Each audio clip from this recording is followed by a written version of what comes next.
His name was Eric. If you met him on the street, you might not notice anything unusual. He carried himself well enough. He had a decent job, he was polite, and if you asked his friends, they'd probably say he was doing fine. But what people didn't see was the quiet war happening inside his mind every single day. For as long as he could remember, Eric felt like he was always coming up short. Not failing exactly, just never quite enough. Not enough for his parents, who always compared him to his older brother. Not enough for his teachers, who said he was bright but lacked discipline. Not enough for his partners, who seemed to grow distant over time, leaving him wondering if maybe there was something broken inside of him that he couldn't fix. And the truth is, Eric's story isn't unique. It's painfully common. That gnawing feeling of inadequacy, of never quite measuring up.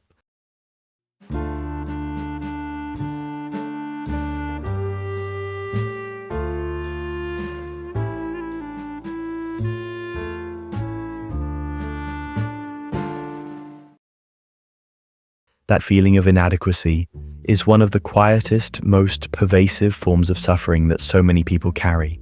It doesn't always show on the surface. It hides behind smiles, behind achievements, behind people who seem fine. But inside, it eats away at self-worth like slow acid. You know this feeling, don't you? That restless voice in the back of your mind that whispers, you should be further ahead by now. You should be stronger, smarter, better looking, more successful, more confident, more everything. And no matter how much you achieve, no matter how much external validation you collect, it's never quite enough to silence it. Psychologists call this conditional self-worth. It's the idea that your value as a person depends on whether you meet certain conditions: grades, money, approval, appearance, performance. And when those conditions aren't met, you don't just feel disappointment. You feel like you are the disappointment. Eric knew this feeling intimately. Every compliment rolled off him like rain on glass, while every criticism cut into him like a blade. Praise felt temporary. Criticism felt permanent. He could remember a mistake from 10 years ago more vividly than any success he had last week. And here's the part that's so cruel. This mindset doesn't just come from within. It's cultivated, almost engineered by the world we live in. From the moment we're children, we're measured, ranked, graded, and compared. The education system teaches us early. Your worth is in your report card. Social media reinforces it. Your worth is in your likes and followers. Consumer culture tells us your worth is in what you buy, how you look, how you perform. And so millions of people grow up like Eric, carrying an invisible yardstick that is always just a little too long. No matter how much progress they make, the line keeps moving.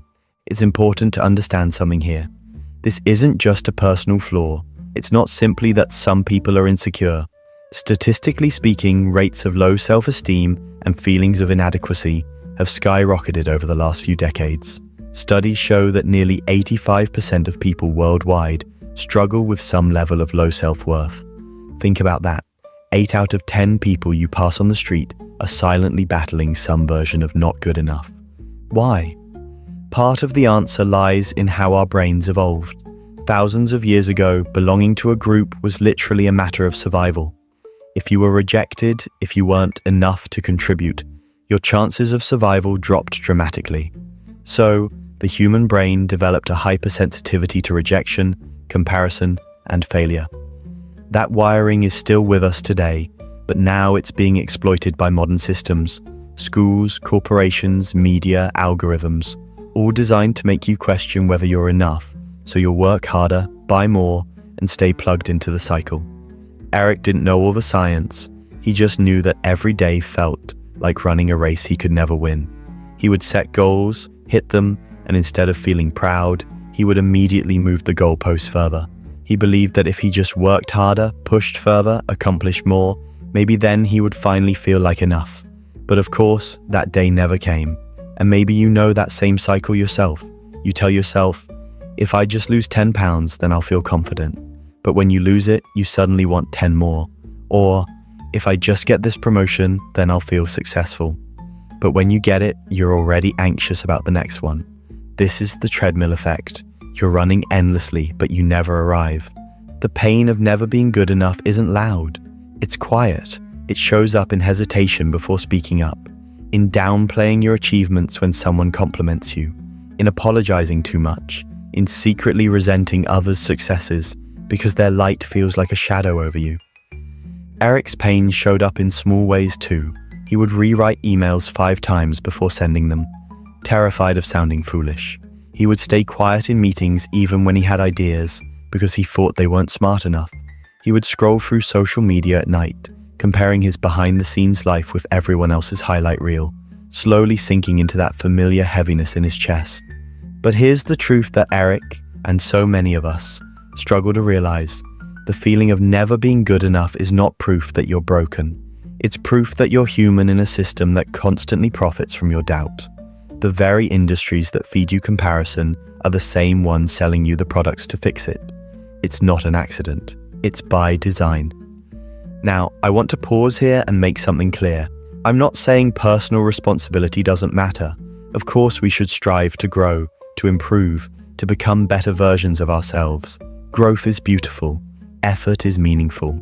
But there's a difference between striving from a place of self-love and striving from a place of self-loathing. The first expands you. The second empties you. And this is the heart of the pain. When good enough becomes a horizon you can never reach, life turns into a perpetual chase.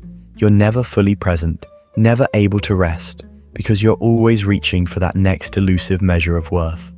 Think about how exhausting that is. Imagine carrying a backpack full of rocks everywhere you go, and each rock is a belief like, I'm not attractive enough, I'm not smart enough, I'm not successful enough, I'm not confident enough. Over time, it doesn't matter how strong you are. The weight will wear you down.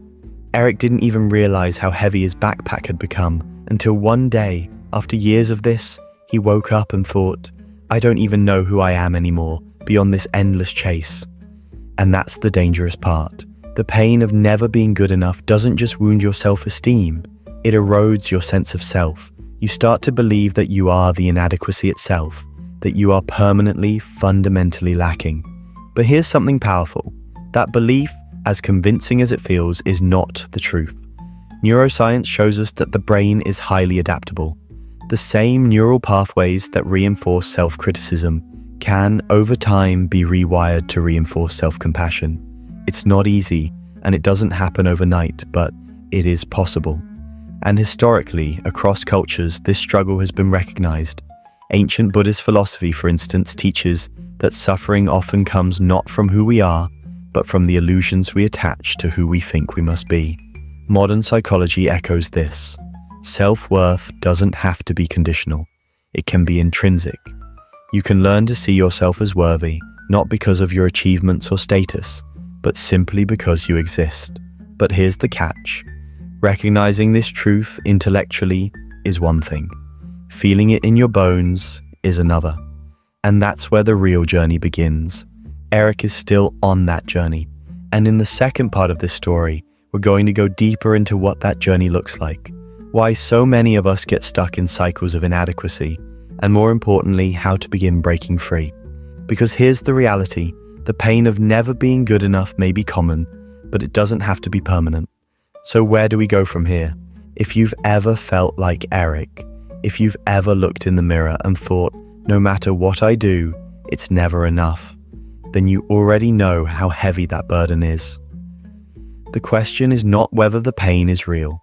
It is. The question is how we respond to it. The first step is recognition. You cannot change what you refuse to name. And so much of our suffering around worth comes from silence. We don't talk about it. We hide it, assuming that everyone else has it all figured out. But the truth is, so many people are quietly carrying this same feeling. When you name it, when you say, yes, I struggle with feeling like I'm not enough, you bring the monster out of the shadows, and in the light, it loses some of its power. The second step is perspective. Remember what we said earlier. This pain isn't just personal, it's cultural, it's systemic. That means it isn't your weakness or defect. It's a predictable response to living in a society that thrives on comparison and conditional value. And when you start to see it that way, the shame begins to lift. It stops being I'm broken and starts being the system is broken. That subtle shift can be life-changing, but recognition alone isn't enough. You need tools, practical ways of retraining your mind and reconnecting with your sense of worth. Modern psychology offers several. For example, studies show that practicing self-compassion, literally speaking to yourself as you would to a close friend, significantly reduces anxiety, depression, and feelings of inadequacy. Neuroscientists at the University of Wisconsin found that regular self-compassion exercises actually change brain activity in areas related to emotion regulation. In other words, kindness toward yourself isn't just sentimental, it's neurological medicine.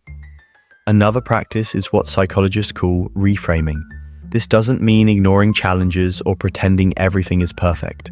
It means consciously shifting how you interpret events. For instance, instead of saying, "I failed because I'm not smart enough," you might reframe it as, "I didn't succeed this time, but I gained knowledge I didn't have before." This shift sounds small, but over time, it builds resilience instead of shame. But beyond psychology, there's something deeper at stake. A philosophical truth that many traditions point toward. You don't have to earn your worth. It's not something external. It's not something given to you by others. It's something that exists by the very fact of your being. Think of it this way: a newborn child has value, even though it hasn't achieved anything. Why? Because worth is inherent, not conditional. And that truth doesn't vanish just because we grow older. It only gets buried under layers of expectation and comparison. Eric began to understand this slowly. He started journaling at night, writing down not what he accomplished that day, but who he was in that day. Did he listen to a friend? Did he notice the sunset? Did he show kindness even in small ways? Those became his quiet markers of value. And though he still battled the old voice of inadequacy, he also began to feel something new. A whisper of acceptance. And that's the third step, reorienting your measurement of worth. Instead of chasing endless external validation, you begin to cultivate internal validation. You learn to define enough on your own terms. This doesn't mean giving up on goals or ambition. It means refusing to tie your identity to them. You still strive, but from a place of curiosity and growth, not desperation. It's worth noting something here. This isn't easy. It's not a quick fix. You don't wake up one morning and suddenly feel whole. Healing from the pain of never being good enough is less like flipping a switch and more like tending a garden. It's daily work. Some days you'll forget. Some days the old voice will be louder than ever. But over time, with practice, the soil changes, and what grows in it changes too. Let's get practical for a moment. If you wanted to start this shift today, what could you actually do? Here are 3 simple but powerful practices. The enough list. Every evening, write down 3 things you did that made you enough today. They don't have to be big. It could be, I called my grandmother, or I got out of bed even when it was hard, or I smiled at a stranger. Over time, this retrains your brain to notice value in being, not just in achieving. Comparison detox. Choose one day a week to intentionally step away from social media, advertising, or anything that bombards you with comparison. Give your nervous system a break. Studies show that even short breaks from comparison-driven platforms significantly boost self-esteem and life satisfaction. Self-compassion break. The next time you catch yourself saying, "I'm not good enough," pause and ask, "Would I say this to someone I love?" If the answer is no, then rephrase it into something kinder. This interrupts the old neural loop and plants the seed of a new one. These sound simple, but simplicity is powerful when practiced consistently. Now, let's step back again and look at the bigger picture. The pain of never being good enough is not just an individual experience. It's part of a collective crisis of meaning in the modern world. So many of us are so busy trying to prove ourselves that we forget to be ourselves. We confuse worth with performance, and in doing so, we trade the depth of life for the appearance of success. But imagine a world where people lived from a sense of enoughness. Imagine students who pursued learning not out of fear of failure, but out of genuine curiosity. Imagine workers who contributed not to prove their worth, but because they already knew they had it. Imagine relationships built not on insecurity and comparison, but on mutual respect and acceptance. That world may feel far away, but it begins in small personal choices. The choice to treat yourself with dignity, to define your own enough, to reject the endless race that never lets you arrive. Eric is still on his journey like all of us. He hasn't silenced the voice completely, but he's learning to live alongside it differently. He's learning that worth isn't found in perfection, but in presence. That the question isn't, am I good enough yet? But rather, can I allow myself to be enough right now, as I am? And maybe that's the question for you too, because the truth is, there will always be another standard you could chase, another comparison you could lose, another reason to feel inadequate. That will never end, but your ability to step out of that chase, even for a moment to breathe, to say, I am enough here, now, without proving, without performing, that is where freedom begins. So if you've been carrying the weight of never being good enough, consider this. Maybe the weight was never yours to carry in the first place. Maybe your worth was never something to be earned. Maybe it was always something to be remembered. And if you can remember that, even in glimpses, even in fragments, then the pain begins to soften. The chase begins to slow, and life in all its imperfect beauty begins to feel a little more like home. Because in the end, you are not your achievements, your failures, or your comparisons. You are not the yardstick or the scorecard.